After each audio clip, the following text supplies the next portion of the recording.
Hello అండి, అందరికీ నమస్కారం. ఈరోజు మనం పిఎం సుందర్రావు గారు రచించిన స్వయంవరం అనే ఓ చక్కటి కథను విందాం. ఇక ఇవాల్టి కథలోకి వెళ్దాం. రంగారావు మనసు కుతకుత ఉడికిపోతోంది. భర్తను చూస్తూ తనలో తానే కుమిలిపోతోంది శారదమ్మ. పలుకరిస్తే ఎలాంటి మాటలు వినాల్సి వస్తుందోనని భయపడుతూ నిన్ను కదిలించకుండా మౌనంగా రోధిస్తోంది. ఇద్దరి మధ్య మాటల్లేవు. గంట క్రితం దాకా ఆ ఇంట్లో ఒకటే హడావుడి. పెద్దల కబుర్లతో, ఆడవాళ్ల నవ్వుల సందడితో సందడిగా ఉంది. ఇదంతా ఘడియలో మాయమైందనే రంగారావు గుండెల్లో రగులుతున్న అలజడికి కారణం. ఇదేం పట్టనట్టు, అసలేం జరుగునట్టు మాధురి పుస్తకం చదవడంలో నిమగ్నమైంది. ఆ వాతావరణాన్ని, భర్త ఉద్వేగాన్ని భరించలేని శారదమ్మ అయిందేదో అయింది, మనసులో ఏం పెట్టుకోకుండా జరిగింది మర్చిపోదామండి అంది భయం భయంగా. భార్య సలహాను భరించలేని రంగారావు నోర్మి అని గద్దించాడు. ఆ కేక వినేసరికి ఒళ్ళు జల్దరించింది శారదమ్మకి. మారు మాట్లాడడానికి గొంతు పెగలక అలానే చూస్తూ ఉండిపోయింది. లోపల గదిలో ఉన్న మాధురి పుస్తకం టేబుల్ మీద పెట్టి హాల్లోకి వచ్చి తండ్రిని పరిశీలనగా చూసి ఇంకా కోపం తగ్గలేదనుకుంటూ లోపలికి వెళ్లి యథావిధిగా పుస్తకం చదవడంలో మునిగిపోయింది. అది గమనించిన రంగారావు మరింత ఉగ్రుడయ్యాడు. నీ కూతురు మర్చిపోయే ఈ పని చేసిందా? ఈ జన్మకే కాదు, ఏ జన్మకు కూడా మర్చిపోలేనంత పని చేసింది. అసలు రేపటి నుంచి నేను బజార్లో ఎలా తలెత్తుకు తిరగాలి? పరువే ఆస్తిగా సంపదగా బ్రతుకుతున్న వంశం మనది. అలాంటి ఇంట్లో పుట్టి ఇలాంటి పని చేసిందంటే దానిని ఏం చేయాలో నాకు అర్థం కావడం లేదు. భర్త మాటలు విన్న శారదమ్మకు ఒళ్ళు గగురు పొడిచింది. ఆవేశం ఎంతవరకు దారి తీస్తోందోనని మనసులోనే కీడు శంకిస్తోంది. కాసేపు ఆగి మళ్లీ అందుకున్నాడు. కాని ఈసారి రంగారావు మాటల్లో అంత ఆవేశం లేదు. చిన్నప్పటినుంచి అది అడిగింది కాదనలేదు. నేను తెలుపుగోను తీసుకుంటే కాదు, పచ్చరంగుదే కావాలంటే సరేనన్నాను. హైస్కూల్లో చదివేటప్పుడు విహారయాత్రలకు వెళ్తానంటే ఎన్ని ఇబ్బందులున్నా కాదనలేదు. ఆర్థిక ఇబ్బందులు తెలియకుండా అడిగినవన్నీ కొనిచ్చాను. కాలేజీలో చేరేటప్పుడు నాకు తెలుగంటే ఇష్టం, నేను తెలుగు లెక్చరర్ అవుతానంటే మారు మాట్లాడకుండా ఓకే అన్నాను. కాని ఈరోజు నా కోరికను తిరస్కరించింది, నా పెద్దరికాన్ని ధిక్కరించింది. తండ్రి మాటలు మాధురి చెవిన పడుతూనే ఉన్నాయి. చదువుతున్న పుస్తకాన్ని పక్కన పెట్టింది. ఆలోచనలు పడింది. చివరిగా తండ్రి అన్న మాటల వైపు ఆలోచనలు సాగాయి. నిజమే, తన తండ్రి చిన్నప్పటినుంచి తను అడిగింది ఏదీ కాదనలేదు. దానికి బంధుమిత్రులు అనేక కారణాలు చెప్పుకునేవారు. రంగారావుకి ఒక్కతే కూతురు కాబట్టి ఆ ప్రేమతో ఏది అడిగినా కాదనడు. అదేం కాదు, ఆయన దృష్టిలో ఆడ మగపిల్లలనే తేడా లేదు. ఆడపిల్లలకు కూడా తగిన స్వేచ్ఛ ఇవ్వాలంటాడు. అందుకే కూతురు ఇష్టాన్ని తిరస్కరించడు. నిజంగా ఇలా ఆడపిల్లల స్వేచ్ఛను, ఇష్టాన్ని ఎంతమంది గౌరవిస్తారు అని అందరూ రంగారావుని ప్రశ్నించేవారు. కాని ఈ రోజున తన ఇష్టాన్ని ఎందుకు కాదన్నాడు? కాసేపటికి ఆ ప్రశ్నకు సమాధానం దొరికింది. ఆలోచనలు పక్కన పెట్టింది. బయట గదిలోంచి తండ్రి నోటి నుంచి ఇంకా ఎలాంటి మాటలు వస్తున్నాయోనని చెవులు ఇటువైపు పెట్టింది. తండ్రి ఉన్న అలికిడి వినిపించలేదు. ఏంటో చూద్దామని లేవబోతుండగా కూర్చోమ్మా అంటూ శారదమ్మ వచ్చి ఎదురుగా ఉన్న స్టూలు మీద కూర్చుంది. తల్లి ముఖంలో ఫీలింగ్ ని గమనించి ఏం చెప్పాలనుకుంటున్నావో చెప్పమ్మా అంది మాధురి.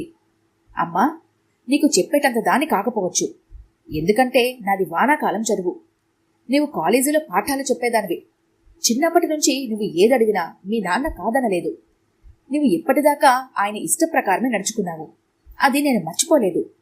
కాని ఈరోజు మీ నాన్న మాట కాదన్నందుకు బాధగా ఉంది. అందుకే ఆయన ఇలా మండిపడుతున్నారు. నాకు కూడా ఎందుకో నీవిలా తిరస్కరించకుండా ఉంటే బావుండేది అనిపిస్తోందమ్మా అని ఆగిపోయింది. తల్లికేసి పరిశీలనగా చూసింది. ఆమె ముఖంలోని దిగులుని గమనించి ఏదో చెబుదామనుకుంటుండగా మళ్లీ శారదమ్మ మాట్లాడటం మొదలుపెట్టింది. మాధురి, తన మాట కాదనవనే నమ్మకంతో మీ నాన్న ఈ పెళ్లి చూపుల వాళ్ళని పిలిపించారు. అబ్బాయి మంచివాడు అంటున్నారు అందరూ. నీతో పాటు సమానంగా జీతం తీసుకునే గవర్నమెంట్ ఉద్యోగం చేస్తున్నాడు. చూస్తుంటే తల్లిదండ్రులు కూడా మర్యాదస్తుల్లానే కనిపిస్తున్నారు. అందుకే ఈ సంబంధాన్ని ఖాయం చేద్దామనుకుంటున్నారు. కాని కాలేజీ నుంచి వచ్చిన నీవు ఆ అబ్బాయిని సరిగ్గా చూడకుండానే ఇష్టం లేదన్నావు. ససేమిరా ఈ పెళ్లి కాదన్నావు. గంట క్రితం దాకా ఆనందం తాండవించిన ఈ ఇంట్లో నీ మూలంగా శ్మశాన వాతావరణం అలముకుంది. వచ్చిన వారందరి చేత నీ నాన్న నేను అనేక మాటలు పడాల్సి వచ్చింది. ఎన్నో నిందలు మోయాల్సి వచ్చింది. అంతేకాకుండా ఆయన పెంపకంతో నీ శీలాన్ని కూడా శంకిస్తూ మాట్లాడారమ్మా అంటూ దుఃఖపుతెర అడ్డు రావడంతో ఇక మాట్లాడలేక ఆగిపోయింది శారదమ్మ. కాసేపటి తర్వాత మాధురి, అమ్మా, నీవు చెప్పిందంతా నిజమే, కాదనను. చిన్నప్పటి నుంచి నేను అడిగినవి ఏదీ కాదనలేదు. నా ఇష్టాన్ని త్రోసిపుచ్చలేదని నాన్నగారు పదే పదే చెప్పుకుంటున్నారు. కానీ ఈ రోజు జీవితంలో అతి ముఖ్యమైన భాగస్వామిని ఎంచుకునేందుకు వచ్చినవాడిని నాకు నచ్చలేదన్నందుకు నాన్నగారు ఉడికిపోతున్నారు. నిజంగా నాకు నచ్చిన వాడిని నాన్నగారు అల్లుడిగా స్వీకరించడానికి సిద్ధపడ్డప్పుడే నాకు తగినంత స్వేచ్ఛ ఇచ్చినట్టు, నా ఇష్టాన్ని అంతా మన్నించినట్టు అని స్థిరంగా పలికింది. శారదమ్మ ఆశ్చర్యంగా కూతురు వంక చూస్తూ ఉండిపోయింది. నిజమమ్మా, నీకిష్టం లేని చీర కొనిపెడితే పోనీలే 2 నెలలు కట్టుకుని పారేసేదాగా అని సరిపెట్టుకోవచ్చు. ఇష్టం లేని రంగు గాజులు తెచ్చి వేసుకోమంటే అవి చిట్లిన తర్వాత చిన్నవి తెచ్చుకోవచ్చులేనని ప్రస్తుతానికి సరిపెట్టుకోవచ్చు. కానీ పెళ్లి విషయం అలా కాదు కదమ్మా. భర్త హోదాలో వచ్చే వ్యక్తితో జీవితాంతం కలిసి జీవించాలి. అలాంటి వ్యక్తిని కేవలం 2 నిమిషాల కళ్ళతో చూసి మరో 5 నిమిషాలు అతనితో మాట్లాడి నాకు ఇష్టమని ఎలా చెప్పమంటావు? నువ్వే చెప్పమ్మా. మాధురి మాటలు వినగానే పెళ్లి చూపుల కంతులో ఏదో లోపం ఉన్నట్టు అనిపించింది. అంతేకాదు, భర్త రంగారావు చేసింది కూడా తప్పనిపించింది. బయటకెళ్లిన భర్తను వచ్చిన తర్వాత నిలదీయాలి అనుకుంది.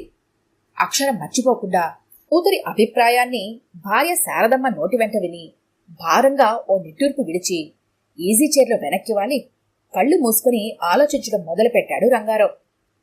మాధురి మాటల్లో నిజం ఉందని మనసు పదే పదే హెచ్చరించసాగింది.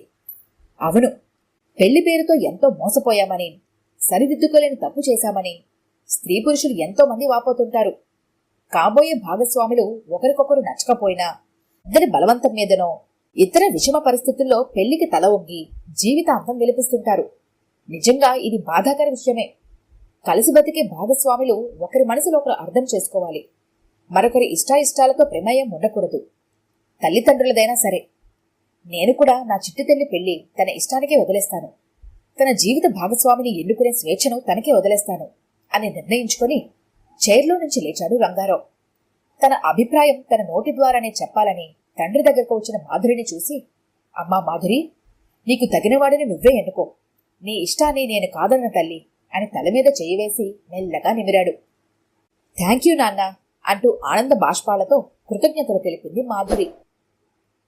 ఈ కథ కనుక మీకు నచ్చినట్లయితే లైక్ చేయండి, షేర్ చేయండి. మరిన్ని ఇంట్రెస్టింగ్ కథల కోసం మా ఛానల్ని తప్పకుండా సబ్స్క్రైబ్ చేసుకోండి.